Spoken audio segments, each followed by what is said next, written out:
Good morning friends, so welcome to the prelims booster session. आज का पहला topic है criteria for scheduled tribes. Social issues के लिए टॉपिक इंपॉर्टेंट है। तो आरटीआई की इंक्वायरी हुई है और उसमें पता लगा कि जो office of registrar general of India है वो अभी भी लोकुर कमेटी के जो क्राइटेरिया है उसके बेसिस पर ही शेड्यूल्ड ट्राइब्स की डेफिनेशन को यूज़ कर रहा है। तो लोकुर कमेटी क्या है उसके लिए थोड़ा सा बैकग्राउंड देखते हैं। तो शेड्यूल्ड ट्राइब्स जो है वो कॉन्स्टिट्यूशन ऑफ इंडिया में जो है मेंशन की हुई है। आर्टिकल 366 जो है वो कहता है कि शेड्यूल्ड ट्राइब्स वो ट्राइब्स हैं जो कि ट्राइब्स या ट्राइबल कम्युनिटीज़ जो है उसमें मेंशन की गई हैं आर्टिकल 342 में। तो बेसिक जो है एक तरह से आर्टिकल 342 में ये समझाया गया है कि शेड्यूल्ड ट्राइब्स की स्पेसिफिकेशन गवर्नमेंट जो है वो करने वाली है। तो 1931 के सेंसस के हिसाब से जिनको शेड्यूल्ड ट्राइब्स मेंशन किया गया था उसको उन लोगों को 342 में शेड्यूल्ड ट्राइब्स रखा गया और उसी के ही बेसिस पर जो है शेड्यूल्ड ट्राइब्स की डेफिनेशन आर्टिकल 366 में मेंशन की गई है। ठीक है। तो अब जो है जब देश आज़ाद हो गया तो 1931 के सेंसस की हम डेफिनेशन तो यूज़ नहीं कर सकते थे ऑफ कोर्स, है ना।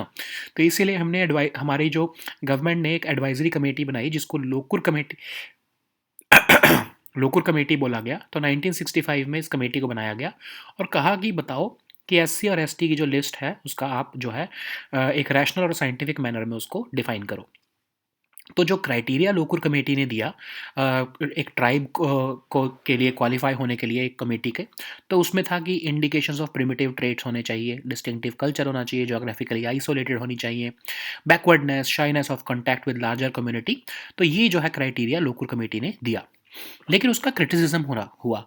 क्रिटिसिज्म ये हुआ कि अब 60 साल हो चुके हैं, अब जो है क्राइटेरिया ऑब्सोलीट हो चुका है, बहुत पुराना हो चुका है। और उस टाइम पर ये शब्द जो यूज़ किए जा रहे हैं प्रिमिटिव, अब ये एक तरह से जो आउटसाइडर्स, एक तरह से क्या हम ट्राइबल कम्युनिटीज़ को प्रिमिटिव मानेंगे? ऑफ कोर्स उनका भी रिच कल्चर है तो उनको प्रिमिटिव नहीं मान सकते। फिर एक रिजिड और डॉगमेटिक अप्रोच फॉलो की गई। मतलब जब इंफ्रास्ट्रक्चर अब डेवलपमेंट हो चुका है पिछले 60 साल में, तो वो लोग अब आइसोलेटेड कहाँ रहे हैं? वो भी तो ऑफ कोर्स कॉमन पीपल के कांटेक्ट में आ चुके हैं। तो अब हम उनको आइसोलेशन का क्राइटेरिया तो इसमें भी यूज़ नहीं कर सकते। इसीलिए फिर क्या किया गवर्नमेंट ऑफ इंडिया ने, ऋषिकेश पांडे जी की जो है जो कि ट्राइबल अफेयर्स सेक्रेटरी थे, उनकी अध्यक्षता में एक टास्क फोर्स बनाई फरवरी 2014 में और कहा कि जो लोकुर कमेटी है वो तो ऑब्सोलीट हो गया उसका क्राइटेरिया, आप जो है न्यू क्राइटेरिया बना कर दो। तो अब वो न्यू क्राइटेरिया जून 2014 में कैबिनेट नोट में बनाकर दिया गया। अब वो क्राइटेरिया क्या है ये भी देख लेते हैं। तो उसमें कहा गया है कि अगर हमको किसी भी जो है ट्राइबल कम्युनिटी को ट्राइब मानना है तो हमको उनके सोशल इकोनॉमिक जो है वो जो है उनका बैकग्राउंड देखना पड़ेगा। हिस्टोरिकली वो जोग्राफिकल आइसोलेटेड थे या नहीं थे वो भी जो है देखना पड़ेगा। उनका एक कोर कल्चर है, उनमें वो क्या वो एंडोगैमी को प्रैक्टिस करते हैं। फिर कुछ ऐसी कम्युनिटीज़ होंगी ना, ट्राइबल कम्युनिटीज़, जिन्होंने हिंदू वे ऑफ लाइफ को अडॉप्ट कर लिया होगा ओवर द ईयर्स। तो सिर्फ उन्होंने हिंदुइज्म को अडॉप्ट कर लिया तो इसका मतलब ये नहीं कि उनको ट्राइबल कम्युनिटीज़ का जो है वो टैग नहीं मिलेगा, ठीक है, या उनको बेनिफिट्स नहीं मिलेंगे। फिर पॉपुलेशन के क्राइटेरिया को भी जो है उसको रिकमेंड किया गया कि उसके बेसिस पर भी आप देखा जा सकता है कि क्या वो पर्टिकुलर कम्युनिटी जो है वो ट्राइब है या नहीं है। तो ये सारे क्राइटेरिया को हॉलिस्टिकली देखना ज़रूरी है। इस जो है पर्टिकुलर रिकमेंडेशंस को जो है, जो आपके ऋषिकेश पांड्या जी की जो कमेटी की जो रिकमेंडेशंस हैं उसको एक्सेप्ट करना ज़रूरी है। अभी तक जो हम लोकल कमेटी को जो है फॉलो करते आ रहे हैं उसको छोड़ना पड़ेगा। ठीक है। सो नेक्स्ट हम टॉपिक देखते हैं। क्यूरेटिव पिटिशन पॉलिटिकली इंपॉर्टेंट है। तो सुप्रीम कोर्ट ने सेंट्रल गवर्नमेंट की क्यूरेटिव पिटिशन को जो है वो खारिज कर दिया है, जिसमें सेंट्रल गवर्नमेंट ने 7800 करोड़ के आसपास जो है वो यूनियन कार्बाइड कॉरपोरेशन की जो सक्सेसर फर्म्स हैं उनसे और पैसा मांगा। ठीक है। तो ये जो क्यूरेटिव पिटिशन का कंसेप्ट है ये Europa Ashok hurrah versus Ashok hurrah and another case के में जो है सबसे पहली बार 2002 में क्यूरेटिव पिटिशन का कंसेप्ट आया। अब क्यूरेटिव पिटिशन होती क्या है? ये लास्ट ऑप्शन होता है जुडिशरी से किसी भी केस के रिलेटेड जो है वो जस्टिस लेने का।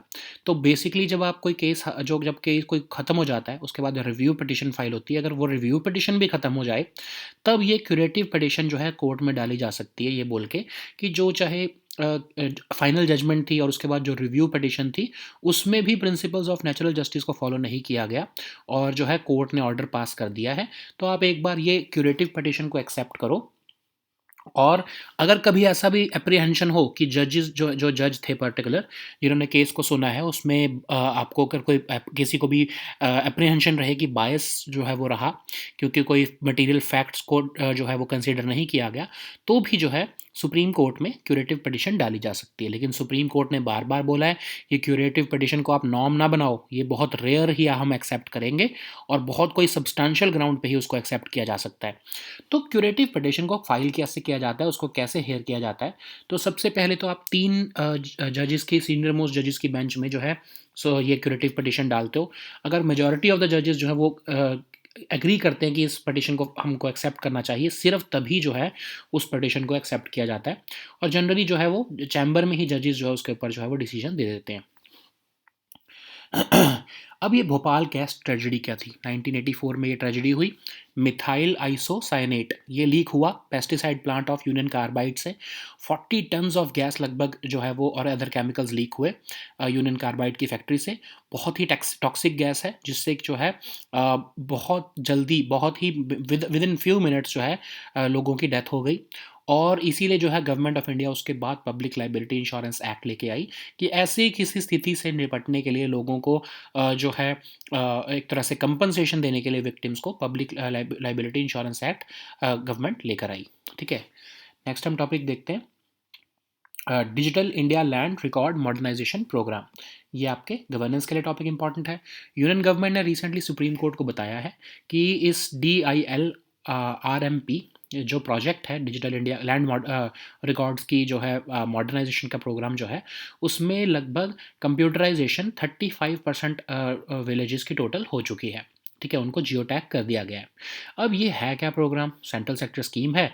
इसको 2023-2024 तक एक्सटेंड कर दिया गया है और सारे के सारे जितने भी हमारे मोस्ट ऑफ द विलेजेस हैं, लगभग 6 लाख विलेजेस हैं, उनके जो भी लैंड ओनरशिप रिकॉर्ड्स हैं उनको डिजिटाइज किया जा रहा है। तो एक्चुअल में 2008 में 2 स्कीम्स एग्जिस्ट करती थी, CLR और SRA एंड ULR।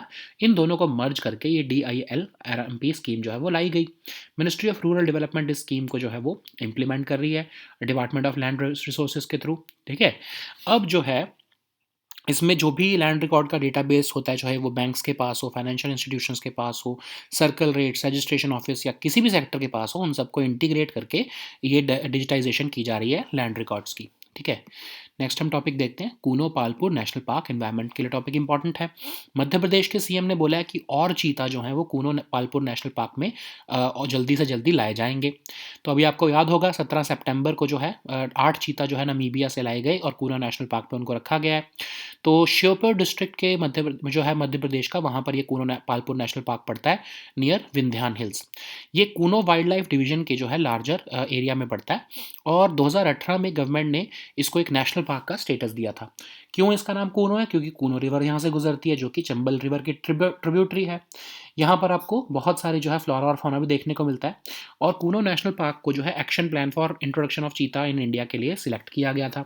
प्रोजेक्ट चीता क्या है अभी हम ये भी देख लेते हैं। वर्ल्ड का पहला intercontinental large wild carnivore translocation project है जिसको जनवरी 2020 में सुप्रीम कोर्ट ऑफ इंडिया ने मंजूरी दी और चीता की स्पीशीज को इंडिया में री इंट्रोड्यूस करने के लिए अलाउ किया। लगभग 50 चीता जो है अगले 5 साल के अंदर टोटल इंडिया में आने वाले हैं। नेक्स्ट हम टॉपिक देखते हैं national mineral exploration trust. Economy और गवर्नेंस दोनों के लिए इंपॉर्टेंट है। रिसेंटली गवर्नमेंट ऑफ इंडिया ने लगभग 155 करोड़ रुपए नेशनल मिनरल एक्सप्लोरेशन ट्रस्ट में डाले हैं ताकि मिनरल एक्सप्लोरेशन और के ऊपर जो है वो रिसर्च हो सके। तो ये NMET एक नॉट फॉर प्रॉफिट बॉडी है, सेंट्रल गवर्नमेंट के अंडर काम करती है जो कि जिससे क्या है कि आपके मिनरल के एक्सप्लोरेशन के ऊपर जो है रिसर्च की जाती है। ठीक है, MMRDA के अंदर इस ट्रस्ट को सेटअप किया गया है, MMRDA जो एक्ट है, और ये 2 टियर स्ट्रक्चर है होता है। इसके अंदर एक एपेक्स बॉडी होती है, गवर्निंग बॉडी जो कि ऑनरेबल मिनिस्टर ऑफ माइंस जिसको हेड करते हैं, और एक एग्जीक्यूटिव कमेटी होती है जो भी एपेक्स बॉडी डिसीजन लेती है कि कहाँ पर रिसर्च पे पैसा लगाया जाएगा, उसकी एग्जीक्यूशन का काम जो है ये एग्जीक्यूटिव कमेटी करती है। अब जो है मनी इसको कहाँ से मिलती है? जो भी माइनिंग लीज जो होल्ड करते हैं वो लोग इसमें पैसा पे करते हैं और इस पैसे से जो है आगे फर्दर रिसर्च की जाती है स्पेशल स्टडीज़ कंडक्ट करवाना, प्रोजेक्ट्स लगाना रिसर्च के ऊपर कि कैसे हम जो है मिनरल की डेवलपमेंट कर सकते हैं। कोई भी जो है रीजनल एक्सप्लोरेशन करना स्ट्रेटेजिक और क्रिटिकल मिनरल्स की, जो पर्सोनल इस इंडस्ट्री में काम करते हैं उनकी कैपेसिटी बिल्ड करना, ये सारा काम जो है ये ट्रस्ट करता है। ठीक है, नेक्स्ट हम टॉपिक देखते हैं, मर्चेंट डिस्काउंट रेट इकोनॉमी के लिए टॉपिक इंपॉर्टेंट है। अभी हमने कल ही डिस्कस किया कि यूनियन कैबिनेट ने 2600 करोड़ रुपीज़ की जो है वो मंजूरी दी है कि रुपे और यूनिफाइड पेमेंट इंटरफेस जो लोग यूज़ करेंगे उसमें फाइनेंशियल इंसेंटिव्स दिए जाएंगे। इन केस इस केस में बैंक्स को भी मिलेगा ऑफ कोर्स इंसेंटिव। तो अब कौन सा खर्चा होता है, क्यों बैंक्स को इंसेंटिव देने की ज़रूरत है, वो है आपका खर्चा, वो है मर्चेंट डिस्काउंट रेट। अभी आपको याद होगा कि जब डीमोनेटाइजेशन हुई थी उससे पहले मर्चेंट डिस्काउंट रेट मतलब लगभग आपको 2% जो है, जब भी आप कार्ड की कोई ट्रांजैक्शन करते थे तो ऑलमोस्ट 1.5% या 2% के हिसाब से आपको एक्स्ट्रा पैसा देना पड़ता होता था। अगर आप नहीं देते थे तो जो मर्चेंट होता है वो उसको देना पड़ता था। ठीक है, तो लेकिन गवर्नमेंट ने जब डीमोनेटाइजेशन किया और उसके बाद डिजिटाइजेशन किया, यूपीआई इंट्रोड्यूस किया, रुपे इंट्रोड्यूस किया, तब गवर्नमेंट ने इस एमडीआर को अबॉलिश कर दिया। तो ये एमडीआर होता क्या है? अब गवर्नमेंट जो है ये जो ये एमडीआर जो होता है, ये एक तरह से ट्रांजैक्शन के चार्जेस होते हैं जो मर्चेंट को पे करने पड़ते हैं इशूइंग बैंक को, ताकि जो बैंक आपको पीओएस मशीन लगा के दे रहा है आपके बिजनेस में, आपको नेटवर्क प्रोवाइड करवा रहा है, पेमेंट गेटवे की सर्विसेज दे रहा है, तो उसका खर्चा एक तरह से एक ट्रांजैक्शन अमाउंट का एक स्मॉल परसेंटेज जो है बैंक को पे करना पड़ता है। तो गवर्नमेंट ने क्या किया कि अगर हम ये खर्चा लगेगा तो कोई भी जो है डिजिटल जो है ट्रांजैक्शंस को अडॉप्ट ही नहीं करेगा, डिजिटल पेमेंट्स को अडॉप्ट ही नहीं करेगा। तो गवर्नमेंट ने इसको अबॉलिश कर दिया और गवर्नमेंट जो है ऑन बिहाफ ऑफ मर्चेंट जो है वो पैसा इन बैंक्स को देने लगी है। ठीक है, तो वही 2600 करोड़ रुपीज़ जो है वो सैंक्शन किए गए हैं और ये बैंक्स को या फिर पेमेंट गेटवेज को ये मर्चेंट डिस्काउंट रेट का पैसा जो ऑन बिहाफ ऑफ मर्चेंट्स और on behalf of consumers government पे करने वाली है एज फाइनेंशियल इंसेंटिव्स। ठीक है, so now let us see all these topics in English. So the first topic is criteria for scheduled tribes. So this topic is important for your social issues. So an RTI inquiry has revealed that Office of Registrar General of India is already following only the old set of criteria which was outlined by Lokur Committee nearly 60 years ago. So the term scheduled tribes appeared in the Constitution of India under Article 366 and Article 342. Okay, so we have been using the definition of scheduled tribes in the constitution based upon the 1931 census that was conducted during British India. But after the independence, it was realized by the government that we should not be relying on the old definition. That's why an advisory committee was formed and it was called the Lokur Committee, and the mandate of this committee was to revise the list of SCs and STs in a scientific and rational manner. And what was the criteria which was set out by the local committee at that time? So they said that this committee said that a community can be regarded as a tribe if they are having any indications of primitive traits, they have a distinctive culture, they were geographically isolated, they have a certain amount of backwardness, shyness of contact with the community at large, etc. But there has been criticism of this local committee recommendations today.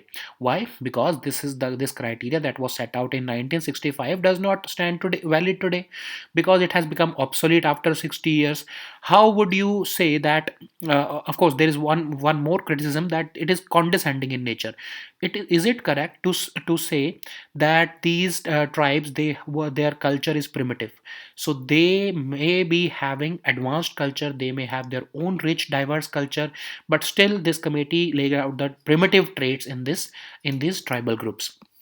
Also, how would you say that these communities are having a shyness of contact with the community at large, because we have had made certain amount of infrastructure development in the country? Then how can any community remain in isolation at today? Okay, so that's why the government took steps. In February 2014, the government set up this Rishikesh Panda committee, who was the tribal affairs secretary at that time, and this committee was asked to fix a new criteria as against local committee criteria, which has already become obsolete. And in June 2014, this new criteria was submitted as part of the draft cabinet note, and it laid down certain other criterias, okay, which has not yet been accepted, of course. as revealed by the RTI. So, what was the new set of criteria which was laid out by Rishikesh Panda committee? This is the new criteria. The government should consider any community as a tribe if they are having socio-economic uh, or backwardness or educational backwardness. They have been historically and geographically isolated. They have a core culture. They have a distinct language. They still practice endogamy, and this draft note was proposed, and the communities draft note also proposed that communities which may have adopted a Hindu way of life over the years should not be made ineligible to be a tribe anymore. Okay.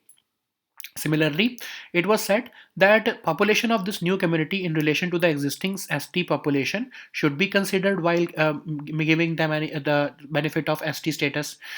So it is important that we move forward from the local committee recommendations or local committee criteria and move forward to this new committee criteria to identify the ST or SC communities. Okay, so the next topic is curative petition. This topic is important for your polity section. So recently, Supreme Court has told the central government that they cannot decide on the curative plea, which was filed by the central government, seeking additional 7,800 plus crore rupees from the successor firms of Union Carbide Corporation. So this concept of curative petition emerged from the case of Rupa Ashok Hurra versus Ashok Hurra and another case of 2002. And what is a curative petition? So it is the final and last option for the people to acquire justice. So once you have a judgment of Supreme Court, you can then file a review petition, and in case even that review petition is closed by the Supreme Court, then you have the final option of filing a curative petition. So uh, it is not easy or anyone cannot file curative petition only in case the petitioner proves that there has been a violation of principles of natural justice, or there was a particular fact which the judge did not uh, accept at that time, and this also raised apprehensions regarding the biasness of that judge. Only in that case, if you prove that, only in that case there is a chance that Supreme Court would accept this curative petition. So who has this curative petition? This curative petition has to be filed to a bench of three senior most judges, and only a majority of those judges can conclude if that particular curative petition must be accepted or not. Generally, these curative petition cases are heard in the judge's chamber only, and not in the open court hearing. So, what was the Bhopal gas tragedy? Of course, in 1984, methyl isocyanate was leaked from this pesticide plant of Union Carbide, and about 40 tons of gas and other chemicals were leaked. And it is very toxic gas, and people die within few minutes of inhaling this gas. After this unfortunate tragedy, the government of India in 1991 introduced this Public Liability Insurance Act, so that these industries would get insurance, that in case of such an unfortunate event gets if in such if in future this such an unfortunate case gets repeated, then compensation to victims can be provided using that insurance money. Okay. So the next topic is DIL RMP, that is the Digital India Land Record Modernization Program. So Union government has recently informed the Supreme Court that in the computerization of land records or land ownership records, almost 35% of the task has been completed with respect to 6 lakh villages, and they have already been geotagged. Then what is this program? So this is a central sector scheme which has been recently extended to 2023 and 2024 period, and the aim is to computerize the land records. And this scheme was formed in 2008 after combining two schemes. Now the Department of Land Resources is implementing this scheme, and the process of land record computerization is done by taking all the land record databases of the banks, financial institutions, circle rates, registration offices, and other sectors, and based upon that a comprehensive data has been received, and based upon that this land records are being made. So the next topic is Kuno Palpur National Park. So this topic is important for your environment section. So recently Madhya Pradesh CM has said that more cheetahs would be arriving to Kuno Palpur National Park soon. Already 8 cheetahs have arrived from Namibia in September 2022. We remember that. And this Kuno Palpur National Park is located in Sheopur district of Madhya Pradesh near the Vindhyan Hills, and it is located in the Kuno Wildlife Division. In 2018, the government changed its status into a national park. And why it is named Kuno? Because the Kuno River flows through it, which is, of course, the tributary of Chambal River. There is a diverse section of flora and fauna in this location. This Kuno National Park was selected as selected for the action plan for introduction of cheetah in India. Let us also see what is Project Cheetah. So Project Cheetah is the first intercontinental large wild carnivore translocation project, which was approved by Supreme Court of India in January 2020. About 50 cheetah are going to be introduced to India over the next 5 years. So the next topic is National Mineral Exploration Trust. This topic is important for your economy section. Recently, Government of India has sanctioned almost 155 crore rupees to the National Mineral Exploration Trust for mineral exploration and boosting the capacities. So what is National Mineral Exploration Trust? It has been set up as a not-for-profit body by the central government for the purpose of regional and detailed exploration of minerals. So the funds are deposited into this trust by those who are the holders of mining lease, and this trust has a two-tier structure. One is, of course, the apex body headed by the Minister of Mines, and the another one is the executive committee, which is chaired by the Secretary of Ministry of Mines. So the apex body takes decisions as to under which project these funds should be utilized, and the executive committee implements that particular decisions. So what are the functions of these national mineral exploration trust? Of course, it funds the special studies and projects, or studies the mineral development and sustainable mining in India, and it also builds the capacity of personnel who are engaged in the industry of mineral exploration. So basically, any studies related to the or any research which has to be done with respect to development of mineral industry in India, this is done by National Mineral Exploration Trust. So the next topic is merchant discount rate. This topic is important for our economy section. So we discussed just yesterday that Union Cabinet has approved a 2600 crore rupees financial incentives for the banks or the payment gateways who are accepting RuPay cards and unified payments interface. So you know that before 2016, when demonetization was not there was a concept of MDR, in which if you were making digital payments, you were supposed to give 1.5% or 2.2% approximately extra on if you were making payments through the digital cards or your credit cards or debit cards. This is what we call merchant discount rate. Since 2016, government has been incentivizing the banks or these payment gateways, and they are not charging the money from the merchant. So this merchant discount rate is basically the transaction charges that a bank takes from the merchant for using the digital payments, because the bank gives them a point of sale machine. The network providers and the payment gateways also facilitate this digital transaction. So for that, a certain amount of transaction charge is levied on all transactions. It depends, or it varies from bank to bank, and for credit cards this charge may be more, for debit cards this charge may be less. So this depends upon the kind of transaction which is being made. But since 2016, the government has been incentivizing these banks and payment gateways and paying the money on behalf of the customers and merchants, and this is what another 2600 crore rupees is meant for. Okay, these are the financial incentives.